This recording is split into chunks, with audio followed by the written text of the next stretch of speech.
Привет, катаны! Наш мир двигают безумцы, экспериментаторы и нестандартные личности, смотрящие на будничную рутину как на стену, которую нужно разрушить. Люди любят мечтать, создавать, превознемогать. И именно с этой тропы не сходят подобные личности, как Хидео Кодзима, наш любимый геймдизайнер, которого в народе просто кличут как гений. Но почему? Что такого сделал Кодзима, чего не совершил, например, Сид Майер, Американ Маги, Кен Левин, Леонид Боярский, или Габен в конце-то концов.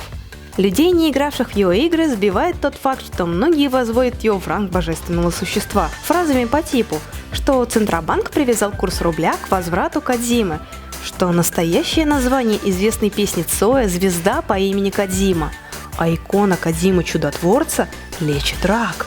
Все это просто банальный стёб, рофлы и не больше. Увы, некоторые воспринимают их всерьез, после чего сталкиваются с суровой реальностью завышенных ожиданий. Но, если серьезно, Хидео есть за что любить и за что хвалить. Он действительно революционер, сделавший много для индустрии. И даже сам рофл про Кодзиму гения, который временами даже пугает, появился не на пустой основе. И, наверное, сегодня я не раз сравню его с одним известным фетишистом и любителем женских ножек из мира кинематографа, чтобы вы лучше поняли суть. Но если вкратце, Кодзима крутой, потому что он Кодзима. Все просто, держи это в голове, а Каджит пока приведет все это в порядок и разъяснит. Давайте немного поговорим о его творческом пути. Хидео родился в 1963 году в городе Сатагая, а затем переехал с родителями в Кобе. Чуть позже этот город еще будет фигурировать в его играх. Родители уделяли ему мало внимания, отдавая его на воспитание телевидению. Мне даже страшно представить, какими бы выросли дети, если бы росли на наших трэшовых каналах со всеми этими полоумными людьми на экранах. С ТВ Хидео проводил целый день напролет, а вечером вместе с родителями смотрел какие-нибудь фильмы, впитывая культуру своего времени. А сюжеты про Джеймса Бонда, бравых солдат, пришельцев и ковбоев из спагетти-вестернов. Самого мальчика не отпускали спать, пока кино не кончится.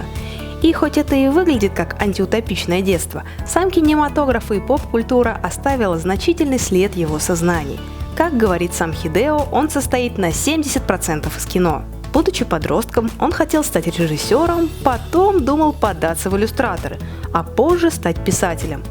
Он отправлял в разные журналы рассказы, вот только они были страниц по 300-400, и их никто не печатал.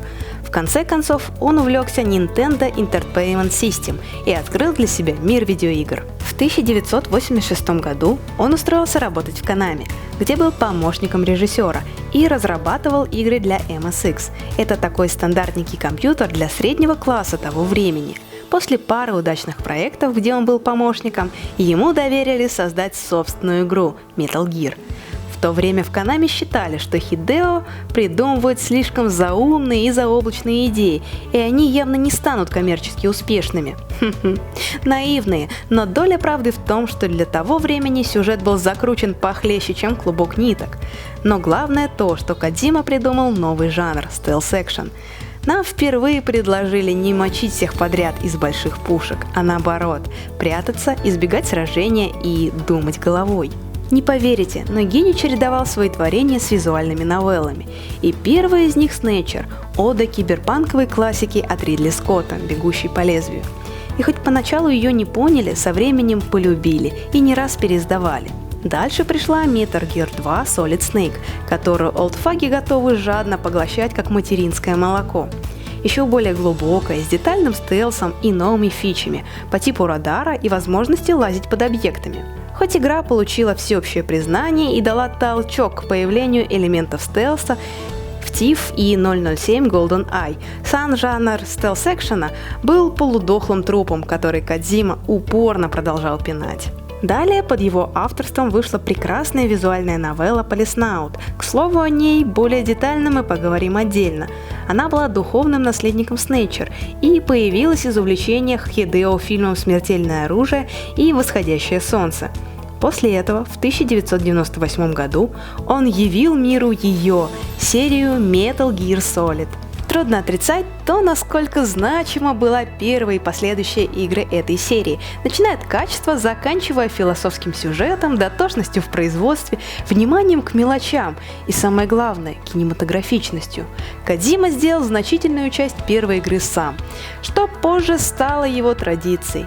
Если в то время первый Half-Life назвали игрой года, то Metal Gear Solid – игрой всех времен. Именно после нее стелс-экшен стал популярен как жанр, и мы получили в будущем Deus Ex и серию Hitman. Вторая игра MGS Songs of Liberty только расширила все, что заложила первая, ввела коллективный искусственный интеллект врагов, нового персонажа в лице Рейдена, созданного для того, чтобы привлечь внимание женской аудитории. А какую графику игра выжимала из всех ресурсов второй плойки. Каждая моделька персонажа состояла из 1500 полигонов, и это было нечто. Хотя и косяки в игре тоже были, по типу невозможности вырубить цвет полностью. Третья часть задала куда больше вопросов и перенесла действие из темных коридоров в суровую советскую тайгу 1964 года, оставив большой бэкграунд для четвертой части, которая в будущем завершила всю эту кульминационную историю. В целом сюжет охватывает 150 лет и затрагивает вопросы войны, наследия, генов и морали. А потом вышла она. MGS5, Ground Zero и Phantom Pain, подарившая нам полураздетую вайфу, милого боевого песика и систему Fulton. Но еще в то время Кодзиму уволили из Konami, и после последней игры про Снейка, где у него еще были творческие ограничения, начался его долгий путь к Death Stranding. Эта игра уже у нас на пороге, но для ее создания должна была погибнуть Silent Hill и PT, в которую уже тогда чувствовали Нормана Ридуса и Гильермо Дель Торо. Да, игрульки крутые, революционные, стелс-буелс, все дела. Давай к сути, скажете вы. Что же, я, пожалуй, начну с того, что Кодзима не столько гений, сколько творец. Настоящий полноценный творец, который знает, что он хочет создать. Как вы могли заметить, катаны, на протяжении всего своего творчества Кодзима вдохновлялся кинематографом, постоянно заимствуя что-то из фильмов, реплики, ракурсы, моменты. Даже самого Снейка Хидео списал со Снейка Плискина, персонажа Курта Рассела из фильма «Побег из Нью-Йорка». Если вы посмотрите на персонажей Metal Gear 2 Solid Snake, так вообще увидите сборную солянку из героев боевиков 80-х. Продолжая дальше оттачивать франшизу, он не стеснялся заимствовать кадры или понравившиеся элементы, так как ему нравится в своих играх. Сам же он говорил: 会社からコンバットゲームを作ってくれと言われてオファーがあって作る気はなかったんですけど、戦争映画というとやっぱり大脱走が好きだったので、トンネルを掘って、トンネルが最後一本短くて、サーチライトの中を一人ずつ出ていく時の緊張感というか、あれをゲームにしたかったので、あの映画がなければ多分メタルギアは生まれてないと思います。Вы можете сказать, мол, фу, плагиатор, а я вам такая: нет, катаны, это нормальный порядок вещей, обычное заимствование и духовное наследование. И именно тут он схож с фуд-фетишистом, упомянутым ранее Тарантино. Они оба пытаются делать свои продукты многослойными и отражающими культуру, на которой они росли. Они одинаково вдохновляются другими произведениями разных жанров и соединяют их в работе, адаптируя под свой вид искусства.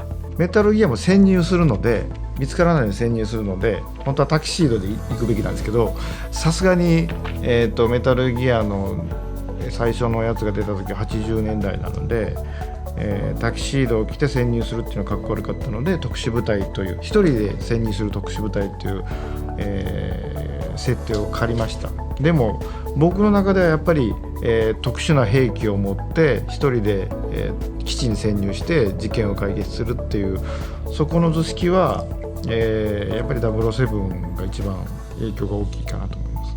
В итоге получается, что каждая игра Кодзимы выходит чисто авторской, как фильмы Тарантино.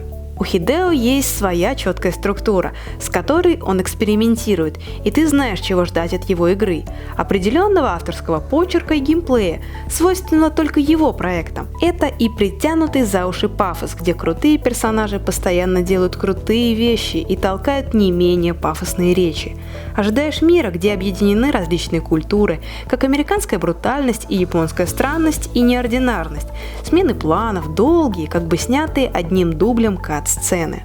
Плюсуйте сюда, что он не человек, а машина. Вот рили. Если вы думали, что фраза «Хидео Коджима Гейм» — это какой-то горделивый, духовный самоанонизм, то нет. Не так давно Хидео рассказал, что конкретно входит в его обязанности. Это цитата.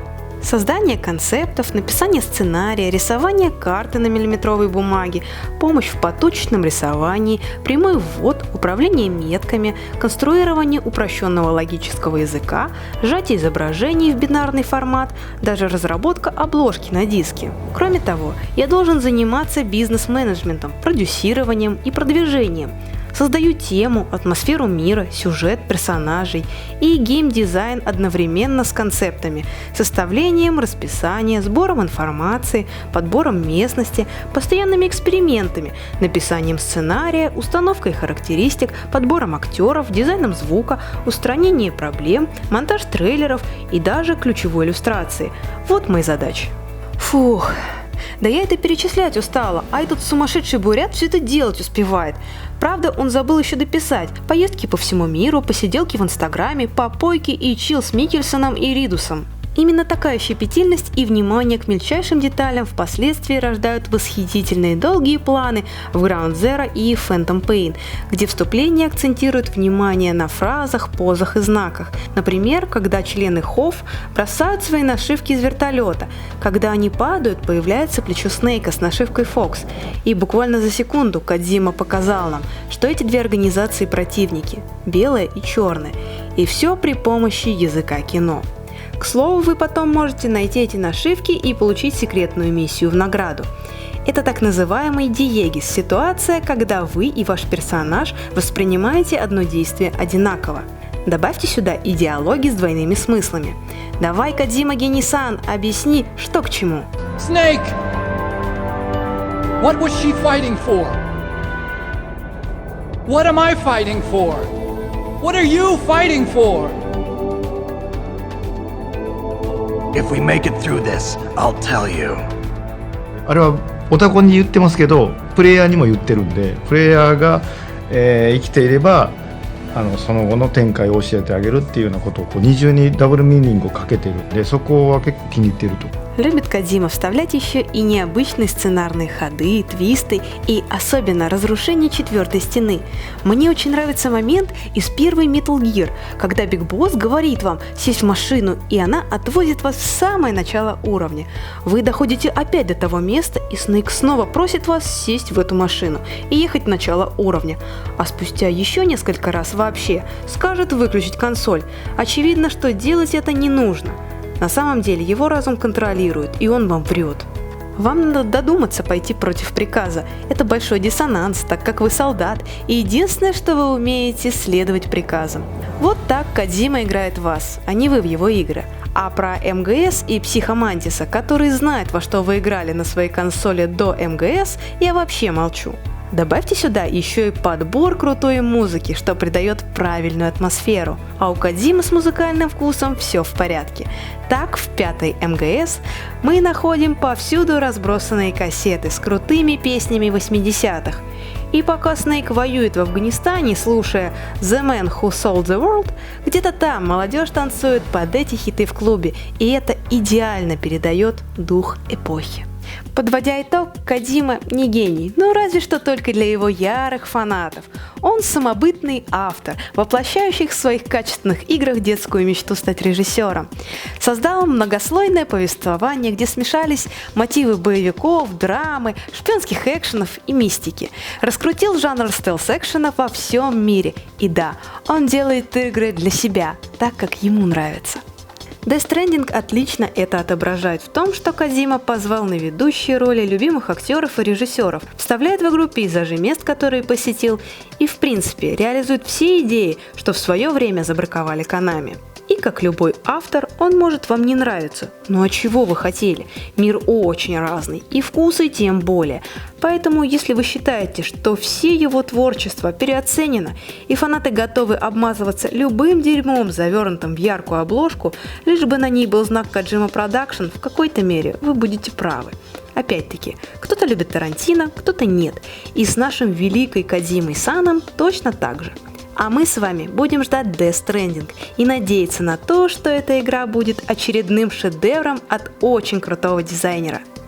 Пишите в комментариях ваше отношение к Хидео и его играм. Ставьте лайк, подписывайтесь и обязательно бейте лапкой в колокольчик. А не то я сломаю 4-ю стену этого ролика и сама сделаю это.